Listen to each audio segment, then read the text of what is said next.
Good morning students, कैसे हो बच्चों। आज हम एक जो इंग्लिश में और वैसे हिंदी में भी पत्र लिखते हैं और आमतौर पे बच्चे जो है पत्र लिखने में, लेटर लिखने में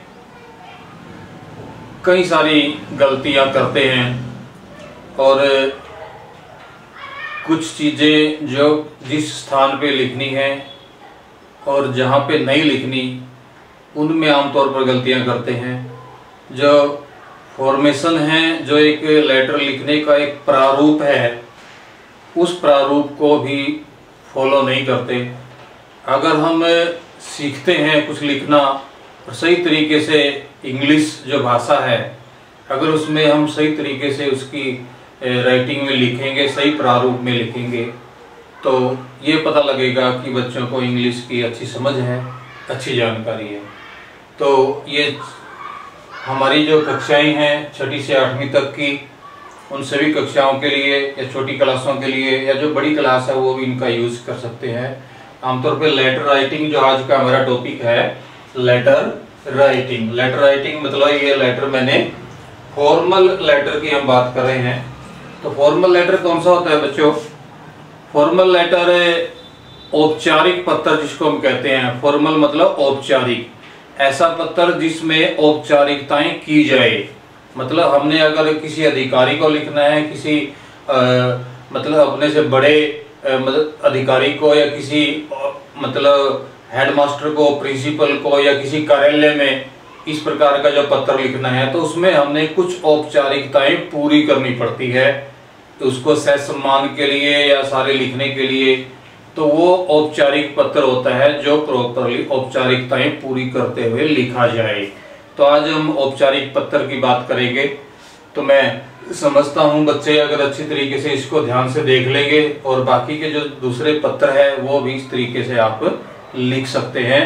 तो आइए, औपचारिक पत्र जो है इंग्लिश का जो लेटर राइटिंग का है, तो मैं इस पत्र को पहले पढ़ता हूं। पहले आप इस पत्र को मेरे साथ पढ़ेंगे।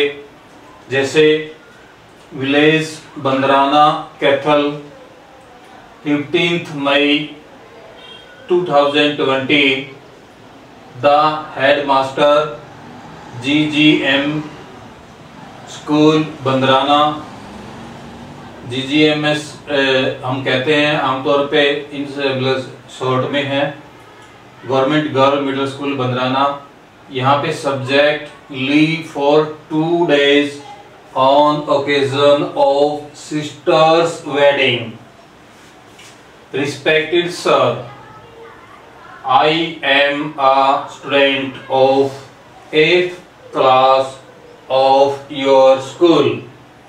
I would be unable to attend school on 15th and 16th May 2020, Friday and Saturday, due to my sister's wedding. Kindly grant me leave for 2 days. Yours obediently, Kiran, roll number 2। तो बच्चों ये पत्र जो है छोटा सा पत्र है, मुख्य विषय वस्तु लिखी गई है, उसको मैंने आपके सामने पढ़ा है। आप भी इस प्रकार के पत्र को पहले पढ़ें।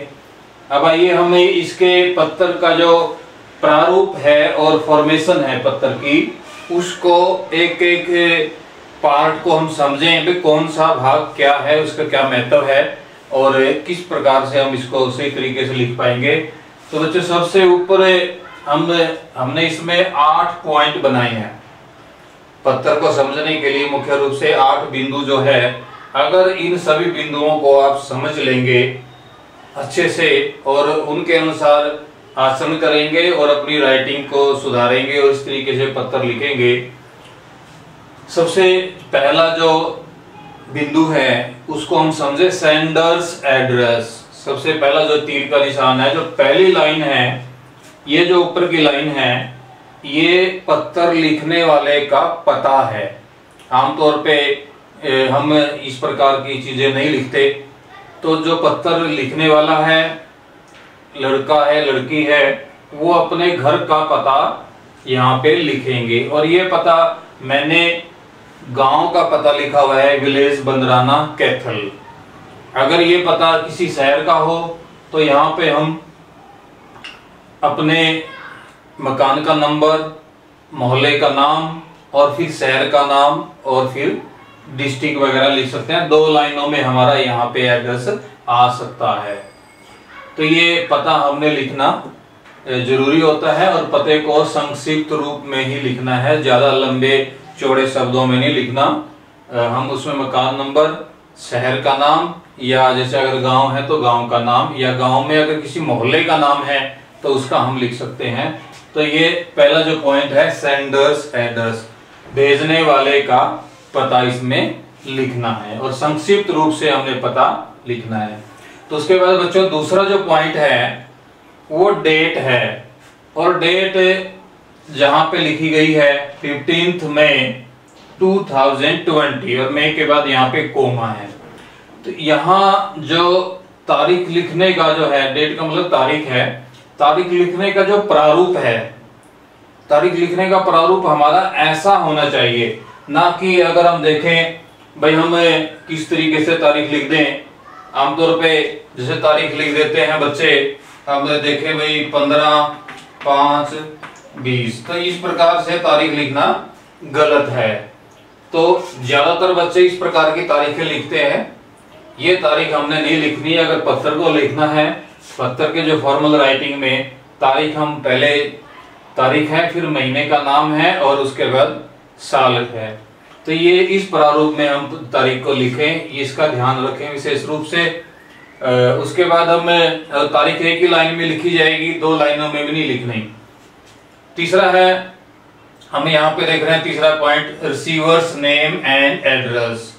रिसीवर्स कौन होता है? जो प्राप्त करने वाला है, जिसको हमने पत्र भेजना है, और जो पत्र प्राप्त करेगा उस व्यक्ति का एड्रेस लिखना है, नाम और एड्रेस। तो यहाँ नाम के रूप में अगर ये पत्र हेडमास्टर को जा रहा है तो यहाँ पे हेडमास्टर का नाम नहीं लिखना, हमने उसके पद के बारे में लिखना है, हेडमास्टर या प्रिंसिपल या मैनेजर या मतलब जैसे हम कहेंगे जिला शिक्षा अधिकारी, या अगर हम यहाँ पे ये भी कह सकते हैं जो डिप्टी कमिश्नर, कमिश्नर, इस प्रकार से। तो ये जो पत्र हमने लिखा है तो यहाँ पे उसका पोस्ट है, पद है, और फिर ये गवर्नमेंट गर्ल मिडिल स्कूल बंदराना, इस तरीके से इसका एड्रेस है। तो यहाँ पे रिसीवर्स नेम एंड एड्रेस हमारा जो तीसरा बिंदु है, ये भी हमने 2 लाइनों में, ज्यादा से ज्यादा 3 लाइनों में हम लिख सकते हैं, ज्यादा लंबे शब्दों में या कई लाइनों में नहीं लिखना। और लिखने की जो सिमिट्री है बच्चों, देखो ये हमारा जो कॉपी है, जो पेज है, पेज में इतना जो स्पेस छोड़ के, और ये बिल्कुल सारे के सारे एक बिल्कुल ऐसी स्टार्टिंग से ही हमने जो 1 साइड जो है वहां से सारी चीजें आरंभ हो रही है। तो ये सिमिट्री बना के रखनी है, प्रारूप जो इससे अच्छा लगता है पत्र लिखने में। उसके बाद नेक्स्ट जो पॉइंट है सब्जेक्ट।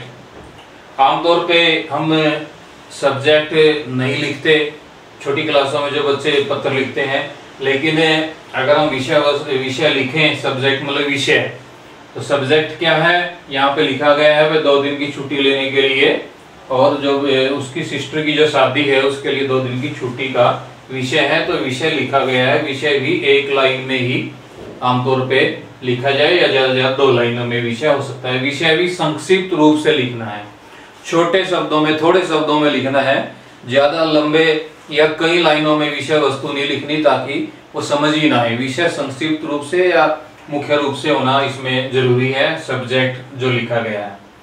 तो उसके बाद नेक्स्ट पॉइंट हमारा है सैल्यूटेशन।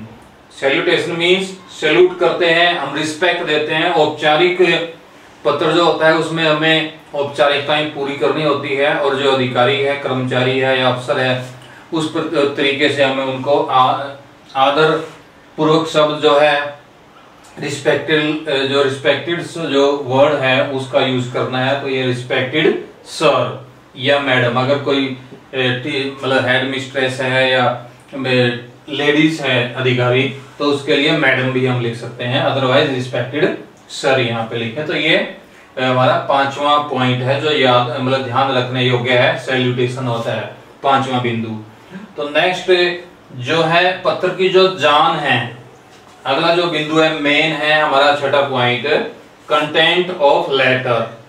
जो लेटर है उसकी जो विषय वस्तु है, जो बात हमने उस पत्र में कहनी है, मुख्य रूप से वो बात हम लिखें, और वो बात भी सीधे सीधे लिखें, बढ़ा चढ़ा के नहीं लिखें, ज्यादा लाइनों में भी ना लिखें, संक्षिप्त सीधा सा विषय लिखें। जो बात हमने कहनी है उसी तरीके से सिंपल से तरीके में मुख्य विषय हमने लिखना है, विषय वस्तु। और जो विषय वस्तु हमारी जो होती है वो 4 लाइन 5 लाइन तक हम मतलब यहाँ तक जा सकते हैं, 1 या 2 पैरे में भी लिख सकते हैं। तो ये मेन है लेटर का जो मुख्य विषय है, जो जैसे लिखा गया भी, I am a student of 8th class of your school, I would be unable to attend school on 15 and 16 May 2020 Friday and Saturday due to my sister's wedding. तो ये विषय है, मेन मतलब विषय वस्तु है, जहां जो बात हमने इस पत्र की मुख्य जो आवश्यकता है, जो मुख्य बिंदु है, ये है जिसको हम कंटेंट ऑफ द लेटर कह सकते हैं, बॉडी ऑफ द लेटर भी कह सकते हैं। तो बच्चों ये 6वां पॉइंट, इसकी जो लाइन है इसमें सेंटेंस है और इसमें टेंसेस है, इसके जो सही शब्दों की जो ग्रामर का भी पूरा ख्याल रखते हुए हम सही वाक्यों में ये मुख्य विषय वस्तु लिखेंगे। और उसके बाद जो हमारा लास्ट का जो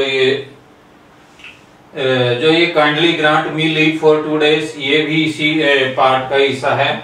इसके बाद हम 7वां जो पॉइंट है सब्सक्रिप्शन है। सब्सक्रिप्शन मतलब जो पत्र लिखने वाला है वो अपना उद्गार और लास्ट में भी भाई आपका आज्ञाकारी शिष्य, जैसे हम हिंदी में लिख सकते हैं, तो इंग्लिश में लिखा गया योर्स ओबीडिएंटली। तो यहाँ पे अपने भाव या अपनी भावना प्रकट करने के लिए भी आपका मतलब यहाँ पे ऑब्लिगेशन जो है वो प्रकट करने के लिए हमारा ये जो पॉइंट होता है योर्स ओबीडिएंटली। आमतौर पे स्टूडेंट्स है, जो छात्र है, चाहे लड़का हो लड़की हो, वो अगर हेडमास्टर को पत्र लिखते हैं तो इस प्रकार की जो लास्ट में शब्द लिखते हैं योर्स ओबीडिएंटली, आपकी आज्ञाकारी शिष्य या शिष्य। तो यहाँ पे 8वां पॉइंट जो लास्ट में है हमारा नेम एंड सिग्नेचर। ये जो लास्ट में किरण जो लड़की है, मान लो पत्र लिख रही है, तो उन्होंने अपने सिग्नेचर कर दिए हैं, नाम के रूप में लिखा है जो स्पष्ट रूप से दिख रहा है। इनिशियल सिग्नेचर है या जिसमें नाम स्पष्ट ना नजर आए वो अलग से होते हैं, अदरवाइज तो हम अपना नाम और सिग्नेचर एक प्रकार से लिखते हैं, और फिर रोल नंबर और क्लास वगैरह का भी आप इसमें मेंशन नीचे कर सकते हैं, रोल नंबर के, क्योंकि क्लास तो यहाँ पे ऑलरेडी मेंशन कर ही दी, तो रोल नंबर यहाँ पे आप अपना लिख सकते हैं।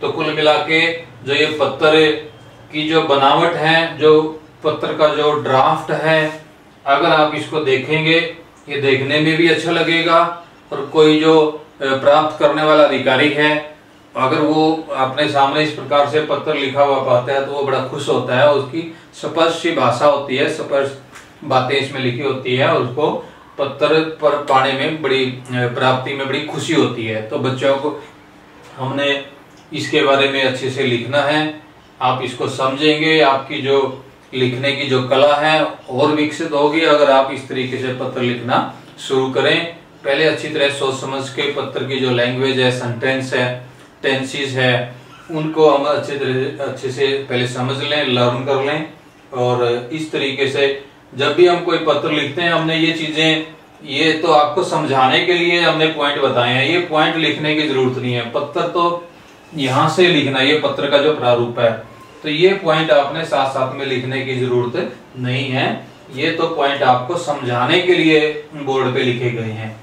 तो इसलिए मैं उम्मीद करता हूं सभी बच्चों से आप जो फॉर्मल लेटर है, how to write a formal letter in a school, college इस प्रकार से हम कोई पत्र लिखे, उस पत्र की जो बनावट है, उसकी जो लिखावट है वो सही होनी चाहिए और आप इसको अच्छी तरह समझेंगे और याद रखेंगे, बार बार अभ्यास करेंगे। इस प्रकार के अन्य जो पत्र है वो भी लिख के देखेंगे। तो इसी के साथ बच्चों मैं उम्मीद करता हूँ आप इसमें जो अच्छी तरह समझ गए होंगे और इस पत्र का बार बार अभ्यास करके और अन्य प्रकार के जो पत्र भी लिखना सीखेंगे। आप सभी का धन्यवाद। आप अच्छे से इस बात को लर्न करें। Thank you.